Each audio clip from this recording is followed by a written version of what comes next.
Hey there friends, how is it going? My name is Rabbit, and thank you for joining me for episode number 53 of Let's Play Paladin's Quest on the Super Nintendo Entertainment System. First order of business before we dive into our recaps, I have to throw out there that my voice is going to be a little fucked for this episode. So as you guys know from all of what I was sharing with you in our last video, my good friend Courtney has been sending me a series of ridiculous text messages, and I was laughing my ass off while I was making my way to this island that I'm going to discuss with you here in just a moment, and I ended up over-gulping some very hot tea, and I feel like I scalded my throat. Yes, guys, this is my fucking life, where even drinking tea is an ordeal for me because I'm a fucking hot mess and ridiculous. So yes, this is me. This is the host of this fucking series. Anyway, I just wanted to throw that out there because I didn't want you guys to be like, what the fuck, Rabbit? Like, you just sounded fine and now you sound like you are dying a little bit and developing a cold. No. Just burned my throat. No big deal. Just an ordinary day. So anyway, my darlings, as for a recap, first thing, we were able to get rid of Mean Ma, and by we, I guess I should say me, because I did spare you guys that drudgery of watching me run around, get into fights, and get her killed. You guys already know the drill, that the way, or maybe there are multiple ways, but I'm just going to say the way that I've discovered you can get rid of her is to have her just die, and then she'll say something like, oh no, it's over for me, and then she leaves. So again, maybe there are 2 or 3 other ways that you could force her out of your party, but I found that to be the easiest one that just kind of works for me, so there you have it. And now Hawk is back in tow. The other thing I had shared with you guys was that I would bring you back when we were here on this island that looks kind of like eyes, or I guess an 8 that's been toppled over onto its side, however you want to look at that. And I ran around just to triple check for myself that there was no treasure chest here. I didn't see anything. You guys now have been back for a little bit with me, and I'm hoping you don't see something that I'm missing. Anyway, I did get into a fight, actually already with these little gold goobo things. They give a decent amount of gold if you manage to kill them. And I did get, hold on, let me get this going and then I will share with you guys, because I did manage to get a drop from this actually. It was I think the G milk is what I got when I fought one of the, oh yeah, but they're all just gonna fucking run anyway, so probably doesn't matter that much. But we'll see if we get lucky and if we can kill one. Their defense seems to be extraordinarily high, and the impact that we have in combat on them, it's not great at all, as you can see. So we did manage to kill one. And there you go, 2,000 gold for that. Not that we really need the gold, so I won't get too excited. But what does make me a happy camper is this drop that we got, the G milk that I was just referencing. I ended up fighting one of these when I first got to the island and was getting rid of Mean Ma. So here we go. We will just go ahead and give this to Medea. I believe the last person I gave an item to, was it Chesney? Actually, I could be wrong. I might have given our last consumable to Medea, but whatever, we gave her this one anyway, and we can't go back now. So her strength does go up by 4 points. Probably wasted on her, would have been better suited for Chesney, but once again, it is what it is. So that's it, folks. I really don't see anything else we can do here on this island, so we are just going to make a beeline for that central island where I believe Daphne mentioned we should be able to somehow be connected or tied to the Immortals again. So I don't know if we're going to come across maybe some tapes again, or if we're going to be teleported somewhere. Maybe, I don't know, there'll be something in between. Who really knows? But we're going to find out in this episode. So as our final recap, in our last video, which was totally skippable, we just ran around the world, or really we floated around the world because we were in a boat, but we kind of toured everything, stopped off on a couple of other islands just to make sure we weren't missing out on any trinkets or treasures, and we were actually able to find something that was fairly nice. We got a, what is it called? Is it a Giga bottle? Hold on, we'll get to the bottom of this. I think it's a Giga bottle. Let me see. I don't want to misspeak here. Yes, it is. So this Giga bottle, it seems as though one swig of it heals your entire party, so that's pretty nice, to be honest. And I feel like something like that is needed. And I'm so sorry, you guys. Like I said, my voice right now is just struggling. I cannot believe this girl and the bullshit she's been sending me. So I did share quite a bit of those misadventures with you all as well. So for sure, if you feel like just having a slow morning and you don't mind, because I did not cut out fights in our last episode just because we were trying to look around and find as much as we could. And I should say, even though finding the Giga Bottle was quite nice and it made it worth it, I feel like there was a lot of bullshit scattered around the world. Wouldn't you guys say? I think outside of the Giga Bottle, we found, 4 cards? And one of them was the MT/HT card, which nobody in my party has access to that type of magic yet anyway. So that's not necessarily a bad thing, because when we are in the position to use that magic, we'll already have a card ready to rock and roll. But it's just still kind of like, what?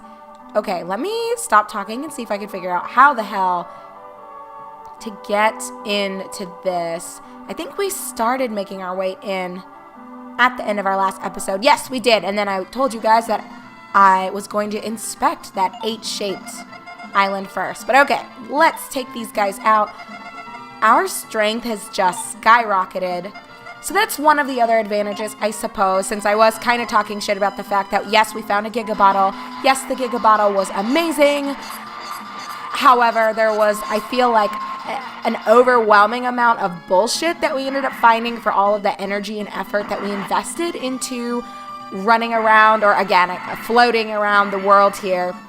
But I guess the argument could also be made that in a sense it does prep you for whatever lies ahead, because we've all gained at least 2 levels, if not 3 or 4. I haven't really been keeping track because I was so busy telling you guys my ridiculous stories with crazy friends that I have built over the years. And I don't know if that's a reflection of me. I actually had a girlfriend once that she said to me, she was like, with all of the interesting people that you end up meeting in your life, I don't know if it's a sign that you yourself just draw crazy people, or maybe you are crazy, Rabbit, and that is just how it goes.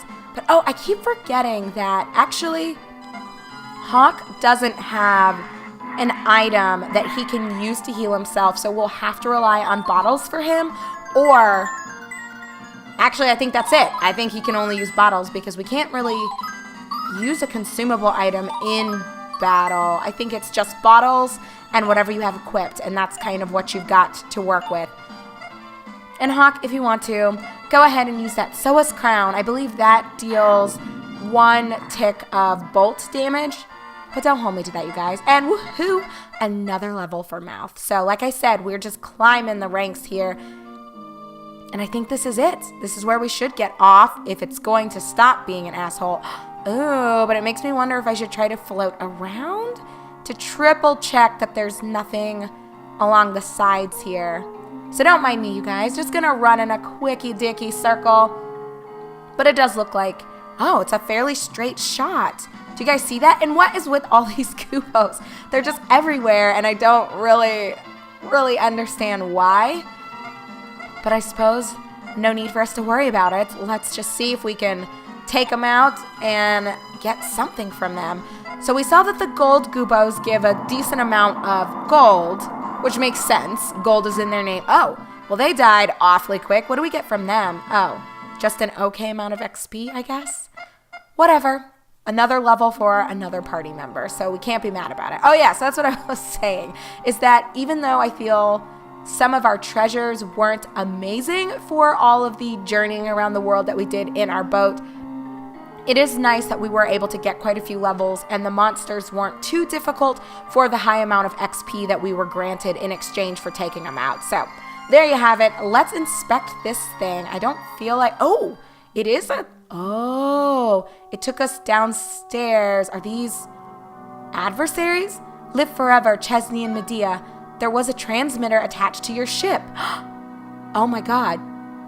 And they were listening to us? So wait a minute. We're going to have to backtrack a few episodes back. Our mother revealed to us that we actually weren't her birth child. Instead, a boat had kind of just washed ashore with a baby in it.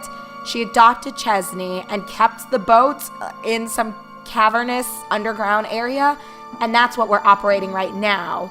But what's interesting, I wonder, is Chesney one of these immortal beings, such as has been presented with like what Gabnid was supposed to be or Sophie was supposed to be.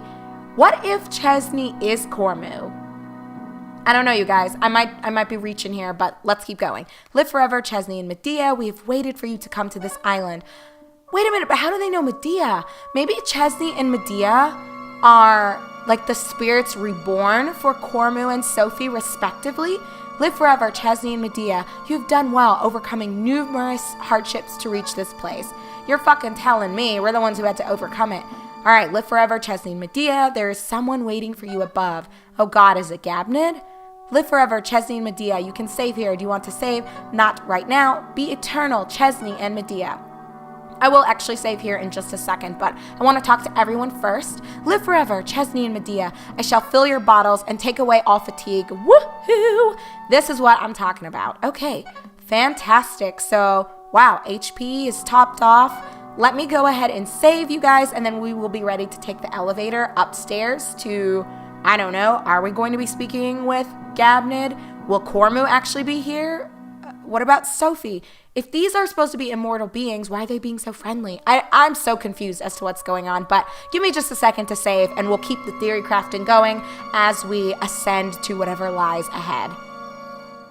Alrighty, tea is topped off, and we're saved. And it also occurred to me, I should probably be saving more often because there's a 6-level difference between our last save and right now. So I need to get my shit together and take care of my business more often. But that's more of a personal note for me. All right, let's chat up these other guys. Piaz has not been well for 13 years. Who the hell's Piaz? Is it that douchebag back there? Is he... Do you guys hear that sound? It's like woo, woo, woo, woo. Live forever, Chesney and Medea. Great Piaz in the back has been waiting a long time for you two. How long has he been waiting? And how does he know who we are? Can someone explain to me what the fuck is going on? And what is this? I can't inspect it, so let's talk to this guy. And this is, in fact, the infamous Piaz who says, live forever, Chesney. Live forever, Medea. Live forever, heroes of Lennus. I know all. I know about what you did, Chesney, and of the journey you've taken to get here because of it. Medea, I know that you are Chesney's friend and that you've traveled with him since he saved you. You're trying to stop Dahlgren without the 3 items of Cormu. Well, we had to use them in order to take down Neugren, so it's not like we just fucking lost them, bro. But you must seek the way with your own eyes and ears. Go back 10,000 years and uncover the secret of Dahlgren with your own eyes. Listen with your own ears for the way to stop Dahlgren. You are the inheritors of the land of Riga. Riga, isn't that the dimension, I think, where Sophie went to? There was an audio tape we had listened to a couple episodes back when we were going through that underground area that kind of looks like this. I am assuming they were research labs for Sophie and or Gabnid and or Cormu, and I guess they just left traces behind of some of their plans, and it sounds like Gabnid was getting a little crazy and was fucking up the inhabitants of Lennus, while Sophie and Cormu disagreed with what he was doing. So if we're the inheritors of Riga, I really wonder if Medea and Chesney are reincarnated versions of Sophie and Cormu, or if we're the offspring of Sophie and Cormu. Huh, that's interesting. You are Riga's chosen descendants. You will surely accomplish your goal. I have hopes for you. Now, when you are ready, go into the far room. The time tunnel should take you back to Lennus of 10,000 years ago. Holy crap, now that is going to be a trip to the past. Okay, but we're going to just dive right in and see what awaits us, friends. This is wild, though. I was not expecting time travel. I really am digging the sci-fi vibes of this game. So cool. Oh, shit. Oh my god, do you guys hear the music? This is crazy. I kind of want to walk around, but why don't we start out with the house that's right next to us? 10,000 years ago. What is this? Oh, that's Cormu? Who are you?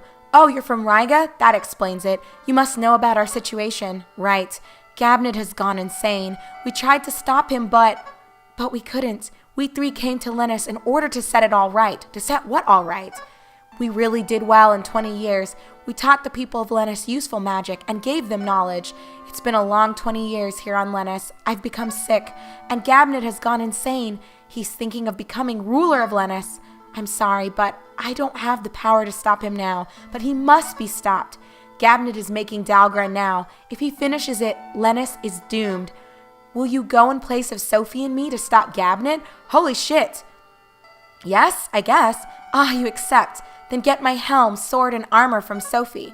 Oh my god. Who are you? Oh no, please don't say all this to me again. Okay, well this confirms some of what I assumed happened in the beginning, or I shouldn't say at the very beginning, but when we started to learn that Gabnid was a little nuts. Seems like something happened to Cormu, whether Gabnid was responsible for it or Cormu just exhausted himself in fighting what Gabnid was attempting to do. Oh, that's crazy. But then what's Sophie's role in all of this? Is this Sophie? What the hell is this thing over here? I think Sophie's the chick right there, so I'm going to talk to this first. Oh, I am a save robot. I can save here. Would you like to save? No, thanks. And yeah, we saw that there were a few robots that I'm assuming Gabnid and Sophie were responsible for constructing.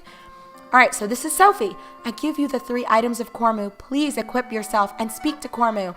So we take the sword of Cormu, the helm of Cormu, and the armor of Cormu. Okay, so what this also makes me wonder, though, is if we're going back 10,000 years, what happened to Gabnid? He made Dalgren, which makes sense. We kind of figured out that he was the one who was behind all this bullshit going down anyway. But if Cormu died and Sophie died or left, maybe she went back to Riga, maybe Cormu was even banished back to Riga, I don't know. But what does that mean for Gabnid? Was he left here? Because clearly we're still feeling in present day Lennus the after effects of all this shit that took place 10,000 years ago. I'm not really seeing the timeline here, but maybe more will make sense as further details are unraveled. Gabnid was a gentle man long ago, okay? I guess that's all she really has to say, but we're not going to hesitate to equip all of Cormu's shit again. So, I wonder if that's why Piaz sent us back in time, because they knew that we lost Cormu's modern equipment. So, are these better versions? I don't know.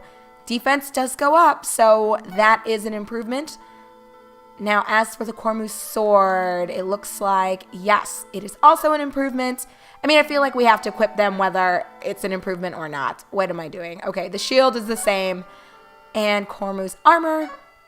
We'll keep on the gravity boots. And we've got our mega bottle. So here we go. Cormu's shit is back in business. So it's going to be a wrap for Dalgren as soon as we are sent back to present-day Lennus. Do you have anything else to say? It's your last chance, Sophie. Okay. You look like you are ready. Listen, use those items and defeat the monster of Dalgren. If you do, Dalgren will stop. Now, I will send you to Grand Cirque, where Gabnid is. Wait a minute. Hold on. I wasn't ready to get transported. So are we going to fight him here and kill him? I'm so confused. I feel like it didn't even give me a chance to really look around, but I guess that's okay. Oh, the treasure chest is empty? What is this? Is this where we were just let off? And I can't even tap into a map. So I'm not sure. Ooh, but are these low-level critters? It might be. It might be. This is weird, though, you guys. Looking at everything through this black and white lens, it's kind of tripping me up and throwing me off. But we will take out these monsters. This might be overkill. I'm guessing these are early level foes, and they're not going to be a problem to take. Oh, maybe they're not. Okay. Ignore me. I clearly don't know what the hell I'm talking about. But I want to go and inspect that statue that was over to the left-hand side, and then we will call it quitsies. And when we come back together in our upcoming episode, we will continue making our way through the past. Yeah, we are in Lennus. For some reason, I was thinking, are we back in Riga? Or maybe we are in Riga. I should have been paying attention, but my mind is just so blown. I'm trying to really wrap my head around the timeline and kind of everyone's role. But okay, either way, there are letters printed on the statue. We know Sophie brought love, Cormu brought courage, and Gabnid brought a lot of bullshit, aka wisdom or whatever. So yes, they're the 3 great ones and the immortals of Riga. Huh. Do you guys remember when we had read those inscriptions ages and ages ago? It's so weird looking at everything now with the perspective that we have now.